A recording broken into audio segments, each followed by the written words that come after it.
நபிகள் நாயகம் ஸல்லல்லாஹு அலைஹி வஸல்லம் அவர்களுடைய தோழர்களில் ஒருத்தர் பேர் கபாப் ரலியல்லாஹு அன்ஹு. அவர் எப்படி மக்காவுக்கு வந்தார் அப்படிங்கிறத பற்றிய வரலாறு இது. அப்போ ஒரு பெண்மணி, அந்த மக்காவை சேர்ந்த ஒரு பெண்மணி, அவர் பேர் உம்மு அன்மார். அந்த பெண்மணி அவங்க சந்தைக்கு போகிறாங்க. சந்தைக்கு போகிறது என்னென்னா, நம்ம இந்த காலத்தில் வேலைக்கு ஆள் தேவைப்பட்டால் ஆள் தேடி வச்சுக்கிறோம் இல்லையா, வேலையாட்களாக வச்சுக்கிறோம் இல்லையா, அதுபோல் அந்த காலத்தில் அடிமைகளை வாங்கிட்டு வேலைக்கு வச்சுக்கிறது பழக்கம். அடிமைகள்னால் அவங்களுக்கு எந்த உரிமையும் கொடுக்க மாட்டாங்க, அவங்கள மனுஷங்களாக கூட மதிக்க மாட்டாங்க.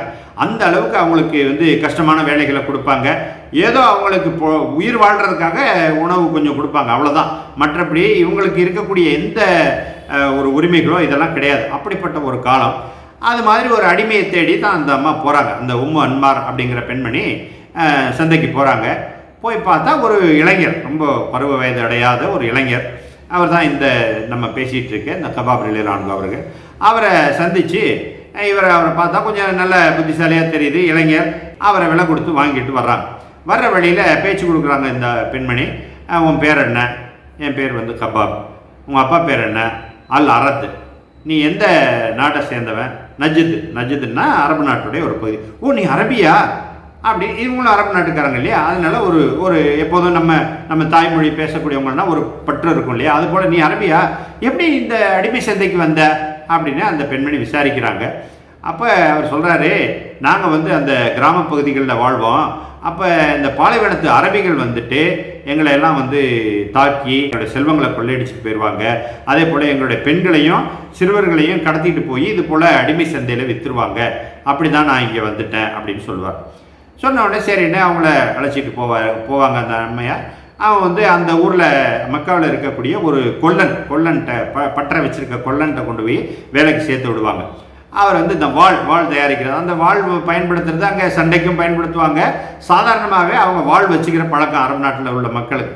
ஸோ அதனால் வாள் நிறைய சேல்ஸ் ஆகும். அந்த அடிப்படையில் இது ஒரு கொல்லன்ட்ட கொண்டு போய் சேர்த்து விடுறாங்க. ஒரு நல்ல பிரபலமான ஆள், அவர்கிட்ட கொண்டு போய் சேர்த்து விடுறாங்க. அவர் அங்கேருந்து நல்ல தொழில் கற்றுக்கிறாரு. கொஞ்ச நாளில் ரொம்ப திறமைசாலியாக வந்துடுறாரு. அப்போ இந்த அம்மையார் என்ன செய்கிறாங்க, சரி இவர் நல்லா கற்றுக்கிட்டாரு, அதனால் நம்ம இவரை வச்சு தனியாக ஒரு பற்ற ஆரம்பிச்சிடலான்னு சொல்லி ஒரு தனியாக பற்ற ஆரம்பித்து நல்ல ஒரு வருமானம், ஏகப்பட்ட செல்வம் அந்த அம்மாவுக்கு. இவர் மேலேயும் ஒரு நல்ல அபிப்பிராயம். அப்படி சந்தர்ப்பத்தில் இவர் நபிகள் நாயகம் ஸல்லல்லாஹு அலைஹி வஸல்லம் அவர்களை பற்றி கேள்விப்படுறார். கேள்விப்பட்டால் இப்படி ஒருத்தர் இருக்காராம் முகமதுன்னு அப்படின்னு கேள்விப்படுறார். அதுக்கு முன்னாடியே அறியாமை கால பழக்க வழக்கங்கள்லாம் இருக்கு இல்லையா, மது, பெண்களை இழிவாக பயன்படுத்துறது, இது போன்ற அந்த அஞ்ஞான காலத்து பழக்கங்களை பார்த்து எங்கேயோ ஒரு தப்பு இருக்குது, இதெல்லாம் ரொம்ப தவறாச்சே, இதுமாரி நடக்கக்கூடாது, இந்த இருளை விட்டு நம்ம வெளியேறணுமே, அப்போ இதுக்கு என்ன வழி அப்படிங்கிற சிந்தனை அவருக்கு ஏற்கனவே இருந்துகிட்டு இருந்தது. இப்போ இந்த சூழ்நிலையில தான் நபிகள் நாயகம் ஸல்லல்லாஹு அலைஹி வஸல்லம் அவர்களை பற்றி கேள்விப்படுறாங்க.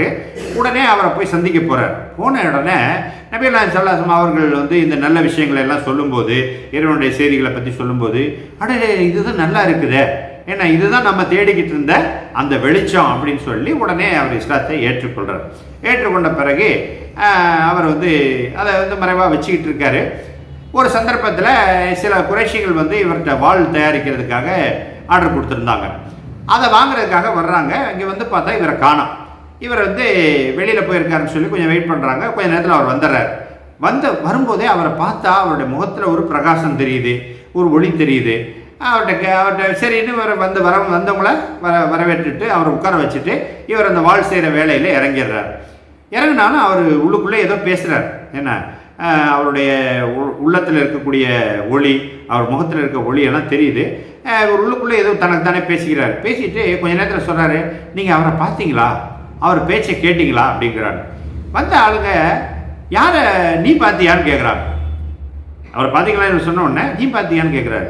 யாரன்னு திருப்பி கேட்குறாரு இவர். ஏன்னா இவர் தனக்கு தானே பேசிக்கிட்டு இருந்தார். வெளியில் வந்துருச்சுன்னு சொன்னோன்னே யாரன்னு கேட்குறாரு. வந்தவங்களுக்கு ரொம்ப கோபம். நீ இப்போ யாரை பற்றி சொன்னியோ அவரை பற்றி தான் நாங்கள் கேட்குறோம் அப்படின்னோடனே, ஆமாம், அவர் முகமதை பார்த்தேன், அவர் அவருடைய உள்ளத்தில் ஒளி இருக்குது, அவருடைய பேச்சில் சத்தியம் இருக்குது, உண்மை இருக்குது, நான் அவரை ஏற்றுக்கொண்டேன்னு சொன்ன உடனே இந்த செய்தியை அவங்க எஜமானி அம்மாட்ட கொண்டு போய் சேர்த்துட்றாங்க. அந்த எஜமானி இவரை பற்றி, நபி ஸல்லல்லாஹு அலைஹி வஸல்லம் அவரை பற்றி பிடிக்காது, அவங்களுடைய கொள்கையை பற்றி பிடிக்காது.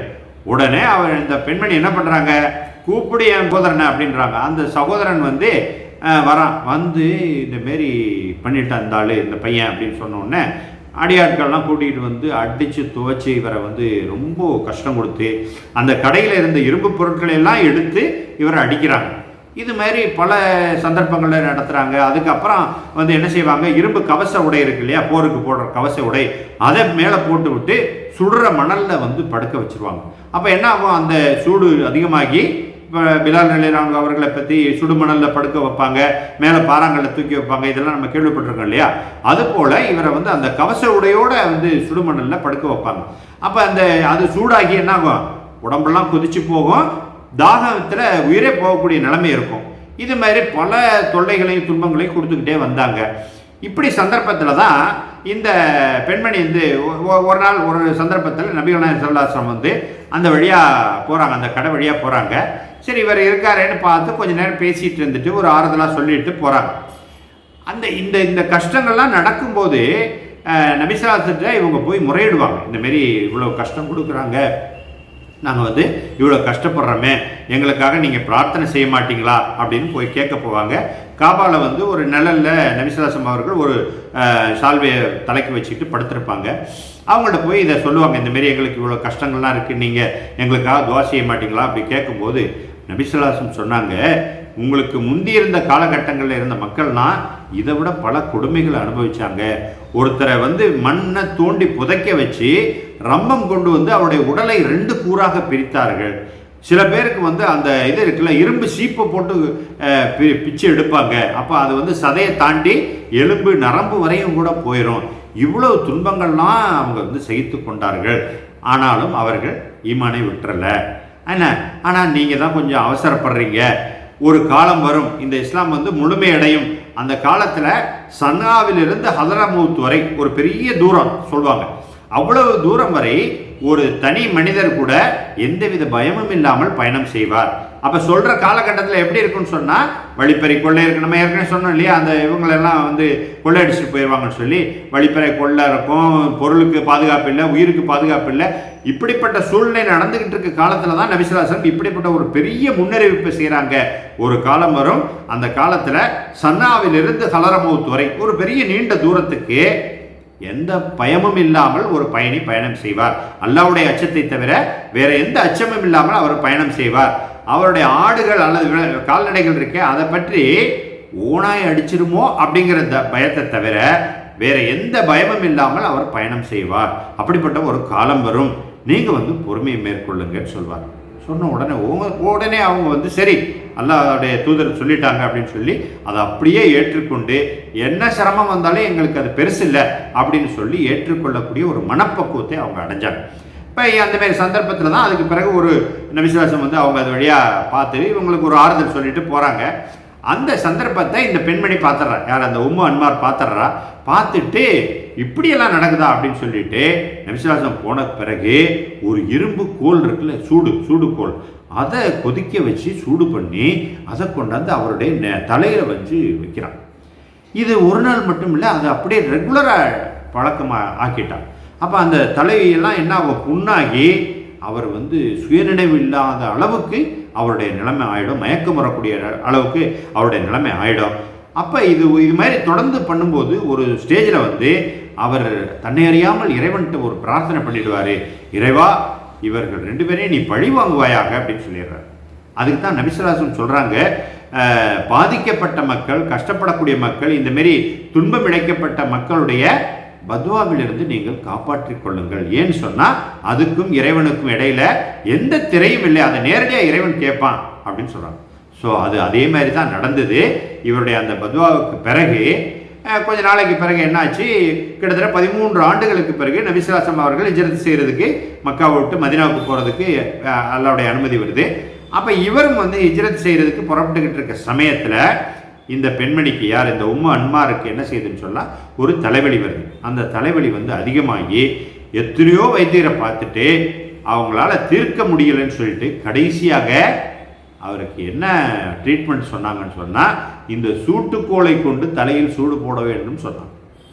ஸோ அல்லாஹ் வந்து எந்த சூட்டுக்கோளால் அந்த பெண்மணி இவரை தண்டிச்சாரோ அதே சூட்டுக்கோலை கொண்டு இந்த பெண்மணிக்கு வந்து அது வைத்தியங்கிற பேரில் வேற வழி இல்லை, ஏற்றுக்கொண்டு தான் ஆகணும், தலைவலி நிற்க மாட்டேங்குது, அந்த சூட்டுக்கோலை கொண்டு இந்த பெண்மணிக்கு வந்து இது போட வச்சான்ல, அந்த இது ஒரு பகுதி நிறைவேறிச்சு.